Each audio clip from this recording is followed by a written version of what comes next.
శ్రీ గురుభ్యో నమ. శ్రీమాత్రే నమ.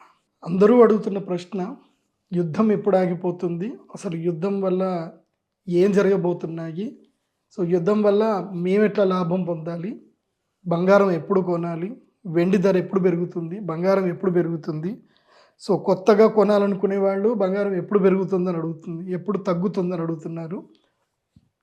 ఆల్రెడీ ఎక్కువలో కొన్నటువంటి వాళ్ళు, హై ప్రైస్లో కొన్నటువంటి వాళ్ళు మళ్ళీ ఎప్పుడు బంగారం పెరుగుతుందని అడుగుతున్నారు. అందరికీ క్లారిటీ ఇస్తాను, చెప్తాను. ఇది పరాభవనామ సంవత్సరం. అక్షయ తృతీయ ఏప్రిల్ 19వ తారీఖు అక్షయ తృతీయ వచ్చేంత వరకు శనిగ్రహానికి బలం ఎక్కువగా ఉంటుంది. కాబట్టి ఈ యుద్ధానికి సంబంధించి ఏదైతే గనక ఇరాన్ కానీ, తర్వాత అమెరికా కానీ, ఇజ్రాయెల్ కానీ, ఇప్పుడు అమెరికా ఇజ్రాయెల్ సపోర్టివ్గా రెండు కలిసి ఇరాన్ మీద యుద్ధం చేస్తున్నాయి. అయితే ఇక్కడ మనము ఆలోచించాల్సింది చాలా ఉంది. నేను జ్యోతిష్ శాస్త్రీయత చెప్పేది ఏంటంటే, ఇప్పుడు కుజుడు శనిగ్రహము మీనరాశిలో కలిసి ఉన్న రోజులు ఏప్రిల్ 14కి, సూర్యగ్రహము ఏప్రిల్ 14 తర్వాత మేషరాశి లోపలికి ఎంటర్ అవుతాడు. సూర్యుడు ఎప్పుడైతే మేషరాశి లోపలికి ఎంటర్ అవుతాడో సూర్యుడి యొక్క బలం కూడా పెరుగుతుంది. ఇప్పటి వరకు సూర్యుడి యొక్క బలం తక్కువగా ఉంది. ఇప్పుడు సూర్యుడి యొక్క బలం పెరిగిందే అనుకోండి, మళ్ళీ యుద్ధము తీవ్రతరం అవుతుంది. సో ఈ యుద్ధం అయితే ఇప్పట్లో ఆగదు. గురుగ్రహానికి పూర్తి బలము జూన్ 3వ తారీఖు వచ్చేంత వరకు ఈ యుద్ధం అయితే ఆగదు. వీళ్ళు ఏదో సీజ్ ఫైర్లు అంటారు, ముచ్చట పెడతారు, అన్నీ జరుగుతారు, కానీ అవి అయితే జరగవు.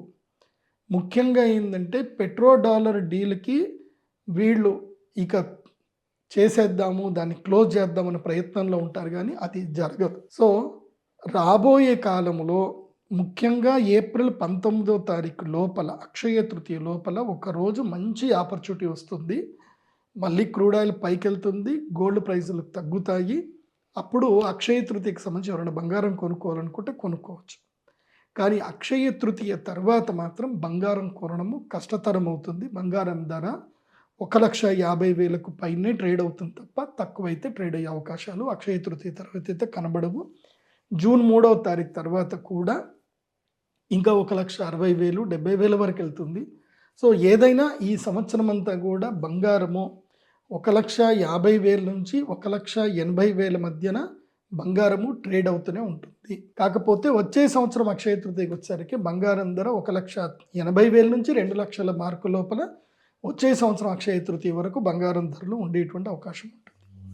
ఈ యుద్ధం ఎప్పుడైపోతుంది అని అంటే కనుక మే ఎండింగ్లో, అదేవిధంగా జూన్ బిగినింగ్ లోపలనే ఈ యుద్ధం అయితే అయిపోతుంది. జూన్ 3వ తారీఖు లోపల యుద్ధానికి పూర్తిగా స్వస్తి పలికే అవకాశం ఉంటుంది. ఇది పరాభవనామ సంవత్సరం కాబట్టి ఇప్పుడు పరాభవం తప్పదు. ప్రపంచమైతే ఆర్థిక సంక్షోభం ఎదుర్కొంటుంది. రాబోయే మే నెలల్లో కూడా ఏ ఏ దేశాలైతే కనుక, ముఖ్యంగా బహ్రెయిన్ లాంటి వేరే వేరే దేశాలన్నీ కూడా ఇప్పుడు ఆర్థికంగా బాగా నష్టపోయాయి కాబట్టి వాళ్ళ బంగారాన్ని ఎక్కువగా అమ్మేస్తారు. కాబట్టి ఆ బంగారం లిక్విడేషన్ ఎక్కువగా చేయటం వల్ల బంగారం ధరలు మందకొడిగా సాగుతాయి తప్ప ఒకేసారి పైకి వెళ్ళడం అయితే జరగవు. కాబట్టి ఒక ఆపర్చునిటీ వస్తుంది మధ్య లోపల. బంగారము మనము 24 క్యారెట్ల బంగారము 1,34,000కి వచ్చే అవకాశం అయితే మధ్యలో ఉంటుంది. 1,30,000, 34,000కి వచ్చే అవకాశం అయితే మధ్యలో ఒకసారి దొరుకుతుంది. ఆ అవకాశం దొరికినప్పుడు 24 క్యారెట్ల బంగారం కొనుక్కోండి. కానీ మాత్రం జూన్ 3వ తారీఖు వరకు మాత్రం ఎప్పుడైనా అవకాశం దొరికే అవకాశం ఉంటుంది. జూన్ 3 తర్వాత మాత్రం గురుగ్రహానికి బలం ఎక్కువ పెరుగుతుంది కాబట్టి అప్పుడు 1,50,000, 60,000 పైనే బంగారం ట్రేడ్ అవుతుంది. ఇక సిల్వర్ కనుక చూస్తే కనుక సిల్వర్ ఒకసారి తప్పకుండా 3 లక్షల మార్కునైతే ఈ ఏప్రిల్ 19th లోపలనైతే కనుక ఒకసారి 3 లక్షల మార్కునైతే సిల్వర్ తప్పకుండా రీచ్ అవుతుంది పర్ కేజీ. జూన్ 3వ తారీఖు తర్వాత మాత్రం సిల్వర్ 4 లక్షల మార్కు వరకు కూడా 3,20,000, 50,000 మార్కును దాటుతుంది. ఏదైనా ఒకరోజు అలా దాటుతుంది. కానీ సిల్వర్కి స్టెబిలిటీ మాత్రం 2,70,000 నుంచి 3,20,000 మధ్యన సిల్వర్ ఊగిసలాడుతూనే ఉంటుంది ఈ సంవత్సరం అంతా కూడా. రాను సిల్వర్ యొక్క ధరలు మెల్లిమెల్లిగా 10,000 పెరుగుతూ ఉంటుంది. కానీ సిల్వర్కి స్ట్రాంగ్ సపోర్ట్ వచ్చేసి వెండికి 2,60,000 దగ్గర మాత్రం సిల్వర్ తప్పకుండా అక్కడ నిలబడిపోతుంది. ఆ ధర మాత్రం, ఆ ధరకు మించి ఎప్పుడైనా వస్తే మాత్రం ఎవరైనా తక్కువలో కొన్న వాళ్ళు అమ్మేద్దాం అనుకుంటే అక్కడ అమ్మేసుకోండి. ఎక్కువలో కొన్నటువంటి వాళ్ళు మాత్రం ఏదైనా ఒక రోజు ఆపర్చునిటీ వస్తుంది. ఆ రోజు మీరు ఫిజికల్ బంగారము అమ్ముకోవచ్చు. కానీ మాత్రం వచ్చే అక్షయ తృతీయ వరకు వెండి ధర తప్పకుండా 3,20,000 నుంచి 3,50,000 మార్కులో వచ్చే అక్షయ తృతీయకు ఉండే అవకాశాలుంటాయి. అప్పుడప్పుడు 4,00,000 మార్క్ కూడా వెండి రీచ్ అయ్యే అవకాశం ఉంటుంది. కాబట్టి వెండిలో పెట్టుబడి పెట్టిన వాళ్ళు ఎవరు కూడా కంగారు పడొద్దు. కానీ నేను అడ్వైజ్ చేసేది ఏంటంటే తక్కువలో ఉన్నప్పుడు ఈటీఎఫ్‌లలో కొనుక్కోండి. ఎక్కువలో ఉన్నప్పుడు ఈటీఎఫ్‌లలో టక్కన అమ్మేసేయండి. ఫిజికల్ సిల్వర్ కొంతమంది మోసపోతున్నారు కూడా ఫిజికల్ సిల్వర్ అని చెప్పి కొనుక్కుంటున్నారు. కొన్నప్పుడు ఏందంటే అది దొంగ బంగారమో, దొంగ వెండిగానో కొన్ని స్కామ్‌లలో ఇరుక్కుంటున్నారు. స్కామ్‌లలో ఇరుక్కోకండి. ప్రభుత్వ సంబంధిత ఎక్కడైతే ఉంటాయో అక్కడ వెళ్ళి మాత్రమే సిల్వర్ కానీ, గోల్డ్ కానీ కొనుక్కోండి. 24 క్యారెట్స్. ప్రతి దానికి హాల్ మార్క్ ఉంటుంది. అవన్నీ కూడా చెక్ చేసి కొనుక్కోండి. ఎందుకోసం అంటే ఈ సంవత్సరం దొంగల భయం ఎక్కువగా ఉంటుంది. మోసగాళ్ళ భయం ఎక్కువగా ఉంటుంది కాబట్టి ఈ విషయంలో చాలా అప్రమత్తంగా ఉండండి. ఇక క్రూడ్ ఆయిల్ ధరల విషయం వచ్చేసరికి కనుక ఎట్టి పరిస్థితుల్లో క్రూడ్ ఆయిల్ ధరలు $90 అయితే తగ్గదు. బాగా గుర్తుపెట్టుకోండి. $90 తక్కువగా క్రూడ్ ఆయిల్ అయితే ఈ సంవత్సరం అయితే తగ్గదు. 90 నుంచి $95 మధ్యలోనే క్రూడ్ ఆయిల్ రెగ్యులర్గా ట్రేడ్ అవుతూ ఉంటుంది. అప్పుడప్పుడు $100 $105 రీచ్ అవుతుంది. క్రూడ్ ఆయిల్ యొక్క స్పేస్ కనుక చూస్తే ఈ సంవత్సరం అంతా కూడా $90 నుంచి $105 $110 మధ్యలో రెగ్యులర్గా ట్రేడ్ అవుతూనే ఉంటుంది తప్ప తగ్గదు. సో భవిష్యత్తులో రాను క్రూడ్ ఆయిల్ రేట్లు మెల్లిమెల్లిగా పెరుగుతాయి తప్ప ఇకపై క్రూడ్ ఆయిల్ రేట్లు అయితే తగ్గే అవకాశాలు అయితే ఎక్కువగా కనిపించట్లేదు. ఎందుకోసం అంటే ప్రపంచవ్యాప్తంగా క్రూడ్ ఆయిల్ ఎంత కావాలంటే రోజుకి 2 కోట్ల బ్యాలర్లు కావాలి. 2 కోట్ల బ్యాలర్లు మనకి ఆయిల్ కావాలి కాబట్టి ఆ బ్యారెల్స్ దొరకడం కష్టమవుతుంది.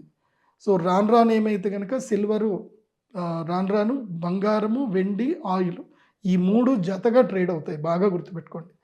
క్రూడ్ ఆయిల్ రేటు కనుక పెరిగిందా బంగారం, వెండి ధరలు తగ్గుతాయి. క్రూడ్ ఆయిల్ రేటు కనుక తగ్గిందా బంగారం, వెండి ధరలు పెరుగుతాయి. ఈ రెండింటిని సమతౌల్యం చేసుకుంటూ ఎవరైతే ట్రేడ్ చేస్తారో వాళ్ళు మంచి లాభాలు పొందుతారు. సో కమోడిటీస్లో ఇదే ఉంటుంది. ఈ లాజిక్ని పాటించండి. అందరూ చక్కగా డబ్బులు సంపాదించుకోండి. సనాతన ధర్మానికి సహకారం అందించండి. మీ లాభంతో 10 మందికి అన్నం పెట్టండి. పేద విద్యార్థులకు చక్కగా చదువు చెప్పండి. వాళ్ళకి పుస్తకాలు కొనివ్వండి, చెప్పులు కొనివ్వండి. నేను ఏలినాటి శనితో బాధపడే వాళ్ళకి అందరికీ చెప్తున్నాను. కుంభరాశి, మీనరాశి, మేషరాశి మీరు ఏలినాటి శనితో బాధపడుతుంటే మీకు సమస్యలు పోవాలి అంటే మీరు సింపుల్ టెక్నిక్ చెప్తాను.